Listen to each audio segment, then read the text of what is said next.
Welcome to Lecture 1 for Week 7. What do we know about the quality of life experienced by youth in juvenile corrections institutions? What do we know about the quality of the working conditions experienced by juvenile correctional workers? Unfortunately, not nearly enough. Very little research has been done on juvenile correctional institutions. One factor that hinders research is it is difficult to gain access to juvenile justice because it is able to shield itself behind a wall of confidentiality. Historically, what was known about the conditions found in juvenile corrections institutions was spotty and came primarily from individual studies of specific institutions, or in some cases several institutions, and from litigation against facilities, often for the inhumane treatment of youth. For example, various studies of state training schools over the years documented the sexual and physical exploitation of some boys by others. Still other studies and lawsuits had documented the abuse of residents by institution staff and the deplorable physical and social conditions that existed in some institutions. Moreover, there was evidence that many privately operated correctional facilities provided no better treatment to youth than some of the most poorly run public institutions. Also, from time to time, there have been large-scale studies of conditions in juvenile corrections institutions. One of these large-scale studies was published in 1994. This study, Conditions of Confinement, Juvenile Detention and Corrections Facilities, was published in response to amendments to the JJDPA in 1988, which directed OJJDP to determine the extent to which conditions in juvenile correctional facilities conform to nationally recognized standards and to make recommendations for improvement. This study grew out of congressional hearings in the 1980s that uncovered evidence of widespread problems in juvenile facilities. The researchers involved in this study uncovered a number of problems facing individual facilities, but they uncovered substantial deficiencies in 4 areas that were common in juvenile correctional facilities across the country. These areas were: 1. A lack of adequate living space in correctional facilities due to overcrowding. 2. Security practices that resulted in juvenile injuries and escapes. 3. Inadequate health care for residents. And 4. Inadequate mechanisms for controlling suicidal behavior.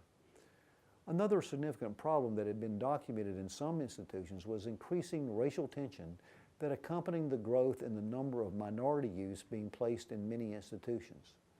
Still, another problem that was becoming more acute in juvenile institutions by the 1980s was gang rivalry. In areas where there were gang problems, these problems began to grow within institutional settings and were being seen as a significant problem in many institutions. Moreover, institutions with large gang populations tend to have more conflict and poor relationships between residents and staff. Another long-standing problem that was documented by the literature of juvenile correctional institutions was the existence of an inmate code.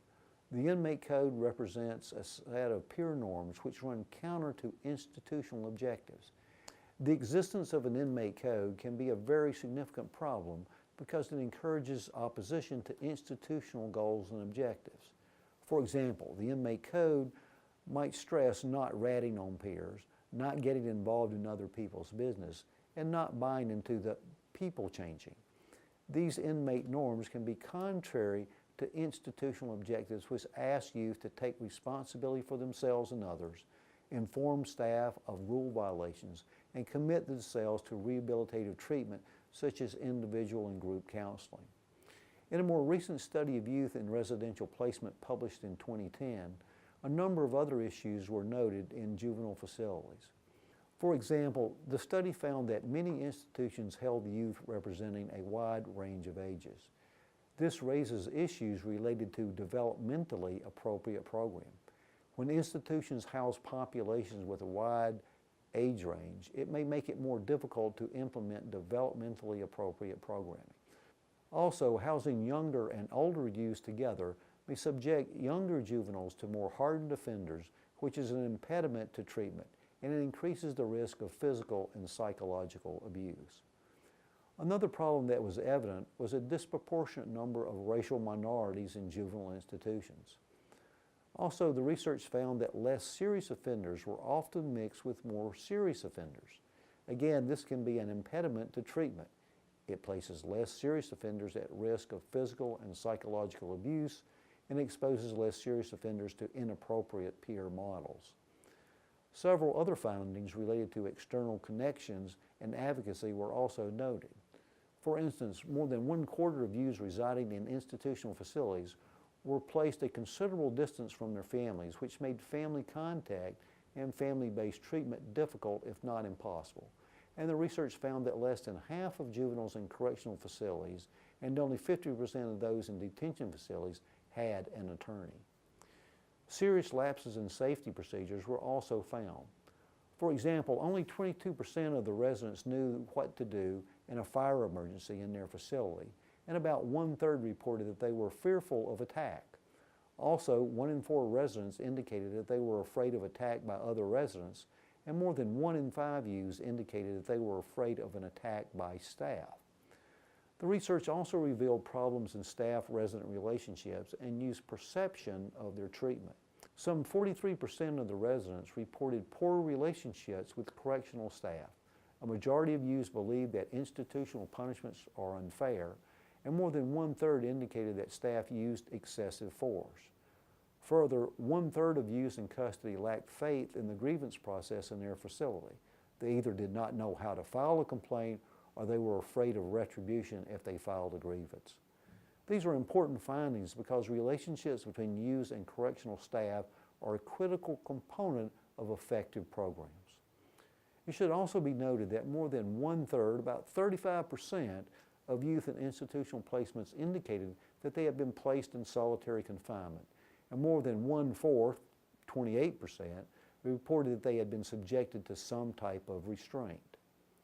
One other problem that I should note, although not one noted in the 2010 study, is the often high recidivism rates of youths who pass through institutions.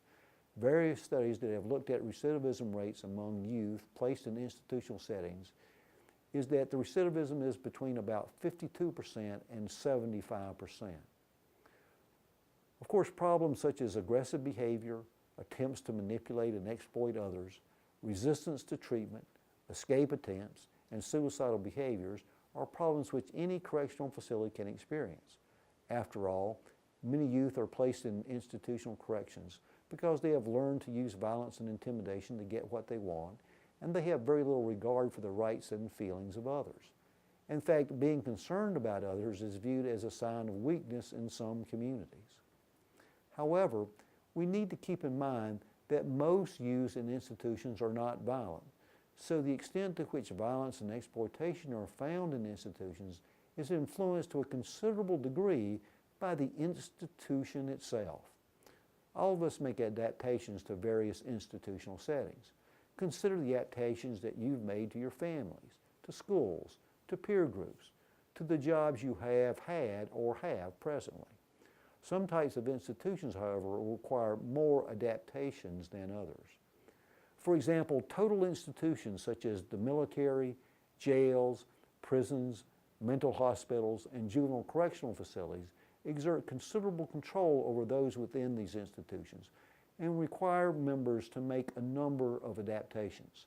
In some instances, the adaptations that people make are not necessarily ones they would choose under different circumstances. Institutions can encourage the victimization or exploitation of others within the institution, and institutions can encourage violence on the part of residents as a way of protecting themselves from victimization. Consider the adaptations being made by the youth in the videos you are viewing for this section of the course. These adaptations have a significant impact on the quality of life experienced in juvenile facilities. For example, in the 1970s, Bartolos, Miller, and Dennett studied in an Ohio training school for boys and found that 90% of the boys in the institution were exploiting others or were the victims of exploitation. The researchers found that exploitation took a variety of forms, from taking personal possessions and other desired items from others to sexual exploitation. They found that within this institution, there was a hierarchy of roles where those higher in the hierarchy exploited those below them. In a follow-up of this study conducted in the early 1990s, these same researchers found that although the resident population had changed over time from more violent offenders to a population made up of a larger number of minor drug offenders and addicts, exploitation was still common. The exploitation and victimization of youth represents two responses some youths make to the conditions of being confined in a correctional institution. Another adaptation made by some youths is to develop their own set of sexual or kinship roles within the institution. For example, two youths may develop an intimate sexual relationship. This can occur among youth who have not engaged in this type of relationship before. Moreover, these youths may not continue this type of relationship once they leave the institution. However, denied opportunities to develop normal heterosexual relationships because of their confinement, homosexual relationships can serve as a temporary adaptation to institutional life. A 1982 study by Alice Proper found that 17% of institutionalized girls in 7 institutions she studied reported some type of homosexual encounter, ranging from kissing to intimate sexual contact. Also, Proper found that about half of the girls reported taking a make-believe family role. In a make-believe family, youth take on different family member roles that closely resemble those which occur in idealized normal families. The interactions that occur between the members of the make-believe family help youth cope with their incarceration and consist of lending each other mutual advice and assistance, looking out for one another's interests, and participating in institutional activities together. In Proper's study, she found that the most common type of make-believe family roles were sister-sister roles and mother-daughter roles, although other roles were seen in some instances. For example, brother-sister and father-daughter roles were sometimes found in co-ed institutions, and other permutations were possible. In fact, Proper found that make-believe families were actually more prevalent in co-ed institutions than in the all-female institutions. Also, Proper examined the relationship between homosexual experiences and participation in make-believe families and found that girls who were in make-believe families were no more likely to engage in homosexual experiences than girls who were not in these families. The goals of these families were not oriented around sex. Instead, they functioned to compensate for the deprivation, loneliness, boredom, and the violence of institutional life. The development of inmate codes, the development of different role relationships such as homosexual relations and make-believe families, the development of exploitive or aggressive behaviors represent secondary adjustments that youths make to the social organization of the institution. Secondary adjustments are adaptations that youths make to institutional environments. They may not be seen as reasonable or appropriate in another context. Recall the phrase, "gay for the stay," used by the girls in the video you watched last week. This indicates that the girls did not identify themselves as gay. Instead, they viewed their behavior as a secondary adjustment to institutional life. What is important to recognize is that these behaviors are adaptations that youths make to the social organization of the institution. In the next video this week, we'll examine the importance of the social organization of institutional corrections.